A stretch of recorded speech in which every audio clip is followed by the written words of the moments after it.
Hello everyone, আসসালামু আলাইকুম। Welcome back to মানাদার নিউ ভিডিও। সবার কী অবস্থা, কেমন আছেন? আই হোপ সবাই ভালো আছেন, সুস্থ আছেন। আলহামদুলিল্লাহ আমরা অনেক বেশি ভালো আছি। তো অলরেডি তো ভিডিও দেখে বুঝতে পারছেন আজকের ভিডিওটা কোন টপিকস নিয়ে হচ্ছে। তো আগামীকাল হচ্ছে মেহমান আসবে, তো আগামীকাল যেহেতু মেহমান আসবে আর আজকে একটু ডেজার্ট আইটেম কিছুটা বানায় রাখছি যেহেতু কালকে আসবে। তো রাত্রে বানায় রাখলে ফ্রিজে রেখে দিলে তাহলে ভালো হবে, যেহেতু গরমের দিন ঠান্ডা ঠান্ডা কিছু সার্ভ করলে তাদের কাছেও ভালো লাগবে আর আমাদেরও ভালো লাগবে।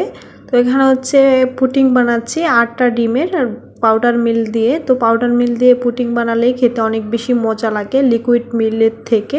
তো যারা এখনও খান নাই তারা খেয়ে দেখতে পারেন, অনেক কিন্তু মজা লাগে।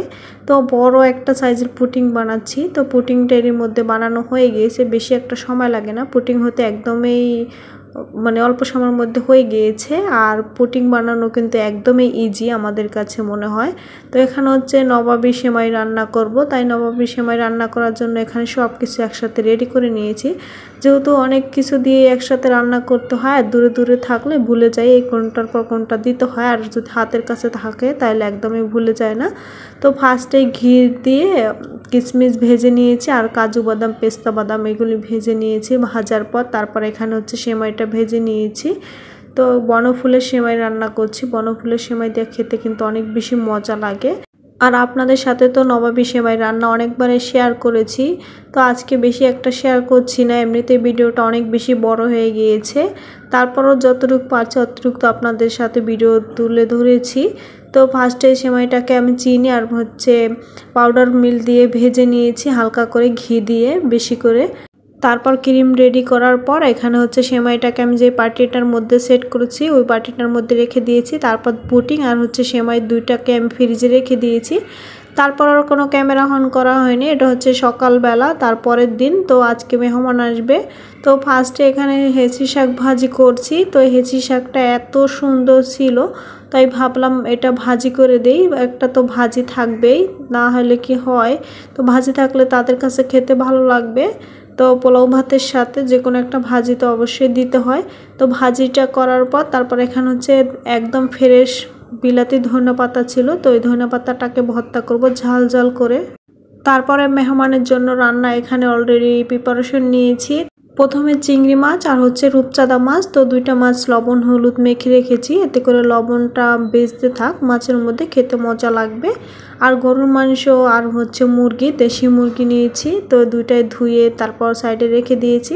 তো এখানে হচ্ছে প্রথমে ঝাল ঝাল করে দেশি মুরগিটা রান্না করব। তো আজকে আর রোস্ট করব না, বেশি কেউ যেহেতু আসবে না, মাত্র 3-4 জন মানুষ, তো এর জন্য আর রোস্ট করছি না, যেহেতু এমনিতেই অনেক আইটেম হয়ে গিয়েছে। তারপরও তাই ভাবলাম এই দেশি মুরগিটা ঝাল করে রান্নালেই খেতে বেশি মজা লাগবে। তো এই যে এখানে কষা কষা করে ঝাল ঝাল করে রান্না করছি দেশি মুরগিটা, তো ভালো করে কষিয়ে নিচ্ছি। আর অপর পাশে হচ্ছে আমি চিংড়ি মাছ ভেজে নিচ্ছি। তো চিংড়ি মাছগুলি অনেক বড় বড় সাইজের ছিল, তো চিংড়ি মাছটা ভুনা করব, হালকা করে ভেজে নিচ্ছি। তো চিংড়ি মাছটা ভাজার পর তারপর এই যে অফ ক্যামেরা আমি অলরেডি চিংড়ি মাছটা ভুনা বসিয়ে দিয়েছি, তো কষিয়ে পানি দিয়েছি। তো এখন এই পানিটা শুকিয়ে গেলেই হয়ে যাবে। তো আজকে পাও শুদ্ধই ভুনা করছি। তো নর্মালি কখনো পাও হয় না, চিংড়ি মাছের পাওটা খেতে মজা লাগে তাই আজকে নিয়েছি। একসাথে দুই চুলায় দুইটা তরকারি হচ্ছে, আর এই দুইটা হয়ে গেলেই গরুর মাংস রান্না করব, আরও বাকি যা আছে তা করে নিব। তো এর মধ্যে করে নিয়েছি সব কিছুই। তারপরে আমরা তো নতুন বাসায় আছি, তো আপনাদের সাথে তো একদিনও শেয়ার করা হয় নাই, তো তারপর ভাবলাম আজকে আপনাদের সাথে শেয়ার করি, যেহেতু মেহমান আসবে আর বাসাটা মোটামুটি এইভাবে একটু গুছিয়ে নিয়েছি। তো আরও অনেক কিছু গুছানোই বাকি আছে। তো এত বড় বাসা তো অল্প সময়ের মধ্যে গুছিয়ে কি কোনোভাবেই সম্ভব না, ফার্নিচার যেহেতু অনেক, তারপরও যা পারেছি অতিরিক্ত করেছি। তো প্রথমে আমি মেন দরজা দিয়ে ঢুকেছি, মেন দরজা দিয়ে ঢুকলেই ডাইনিং রুমটা একদম একটু ছোট হয়ে গিয়েছে, তাতে কি আর করার, যেহেতু নিজেদেরই বাসা, ছোট হলেও ভালো। তো এখানে ডাইনিং রুমে রেখেছি একটা ডাইনিং টেবিল, তারপর হচ্ছে বড় করে একটা ওয়াল ক্যাবিনেট, এটা হচ্ছে ওয়ালের লগে সেট করা হয়েছে। আর সাথে আছে দুইটা ডিপ ফ্রিজ, একটা ডিপ আর একটা নর্মাল ফ্রিজ। তো এই যে গতকালকে যে ডেজার্ট দুইটা আইটেম বানাইছি, তো ওই দুইটা এখন আয়সা একটু খাবে, তাই টেবিলের উপর বের করে নিয়েছি। আর এই যে ড্রয়িং রুমের আর ডাইনিং এক পাশাপাশি, দুইটা একসাথেই। তো এখানেও অনেক কাজ বাকি আছে। ডাইনিং রুমে এখন পর্যন্ত কোনো কাজ করাই হয় নাই, যেহেতু রমজান মাসে উঠেছি অনেক বেশি তাড়াহুড়া করে।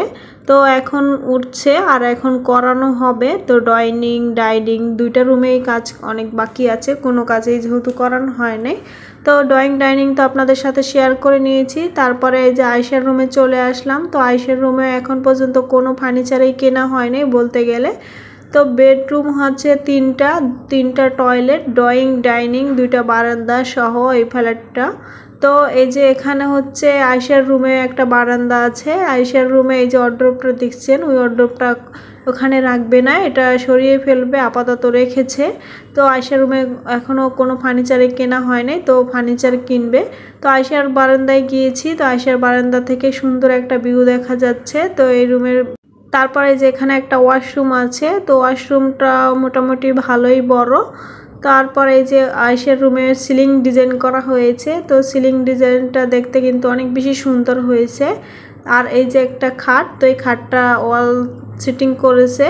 তারপরে যে এখানে হচ্ছে আমার বড় আপুর রুমে আসলাম। তো বড় আপুর রুমটাও সুন্দর করে একদম পরিপাটি করে গুছিয়ে নিয়েছি। তো এই রুমে হচ্ছে 4 পাল্লা আলমারি করেছে, আর সাথে উপরে আবার ছোট ছোট পাল্লা দিয়েছে, আবার সাথে একটা ভ্যাক রাখার আলাদা করে জায়গা দিয়েছে। তো এটার মধ্যে ভ্যাক রেখেছি, ভ্যাক রাখার মতো একটা বলতে গেলে আলমারির মতোই করেছে। তো ওইটার মধ্যে ভ্যাক রাখছি, দেখতে ভালোই লাগছে। আর পাশে হচ্ছে এই যে আপুর রুমে একটা বারান্দা আছে, তারপর হচ্ছে ওয়াশরুম আছে। এই ওয়াশরুমটা অনেক বেশি বড়। তো আজকে কিন্তু আপনাদের সাথে পুরো বাসাটা আমি একদম হোম ট্যুর ভাবে শেয়ার করছি না, তো জাস্ট একটু শেয়ার করছি, যেহেতু নতুন বাসায় আছি তাই ভাবলাম আপনাদের সাথে একটু শেয়ার করি। শেয়ার করা যেহেতু হয় নাই, তো আরও একদিন ইনশাল্লাহ হোম ট্যুর ভিডিও দিব আপনাদের সাথে, তা আরও ভালো করে গুছানোর পর। তো এই যে এটা হচ্ছে মেহেদির রুম। মেহেদির রুমটা অনেক বেশি মেহেদির রুমে সব কাজই শেষ হয়ে গিয়েছে, ওর রুমে আর কোনো কাজ করা হবে না। ওর রুমে শুধুমাত্র এই পড়ার টেবিলটা চেঞ্জ করবে, আর এটা করলেই ওর রুমটা একদম কমপ্লিট। তো এই যে মেহেদির রুম আর মেহেদির বেডশিটটা একদম এই মিলে গেছে কালারের সাথে। আর এই যে ওর রুমও সিলিং ডিজাইন করা হয়েছে। তো ওদের রুমের মোটামুটি সব কাজই শেষ। এই কিচেন রুমের সাথে একটা ওয়াশরুম আছে, ওইটা শেয়ার করিনি। আর কিচেন রুমে যেহেতু কাজ করছে আর সব কিছু এলোমেলো, তাই আর ভিডিও আপনাদের সাথে শেয়ার করছি না। আর একদিন তো অবশ্যই হোম ট্যুর দেবো, সেই জন্য আর বেশি কিছু দেখাচ্ছি না। পুরো বাসাটা শেয়ার করার পর তারপর ডেজার্ট আইটেমগুলি সার্ভ করছি। তো এই যে এখানে হচ্ছে নবাবী সেমাইটা নিয়ে নিচ্ছি, আয়েশা খাবে, ওকে দিচ্ছি। আর এই সেমাইটা খেতে মাশাআল্লাহ অনেক বেশি মজা হয়েছিল। তারপরে এই যে মেহমানের জন্য পুরোপুরি রান্না শেষ। তারপর মেহমান চলে আসছে, মেহমান কিন্তু অনেক আগেই চলে আসছে। মেহমানদের সন্ধ্যায় নাস্তা দিয়েছিলাম, তো তারা খেয়েছে। তারপরে এটা হচ্ছে রাত্রের খাবার, যেহেতু রাত্রে দাওয়াত করেছি সেই জন্য। তো এই যে এখানে মেহমানের জন্য রান্না করেছি সাদা ভাত, তারপর হচ্ছে পোলাও, তারপর হচ্ছে দেশি মুরগি, শসা, লেবু, তারপর রূপচাঁদা মাছ, চিংড়ি মাছ, শাক ভাজি, গরুর মাংস, আবার সাথে ছেপেনা আছে। তো এই ছিল মেহমানের ডিনার। তো আজকের ভিডিওটা কেমন লাগছে অবশ্যই কমেন্ট করে জানাই দেবেন। আল্লাহ হাফেজ।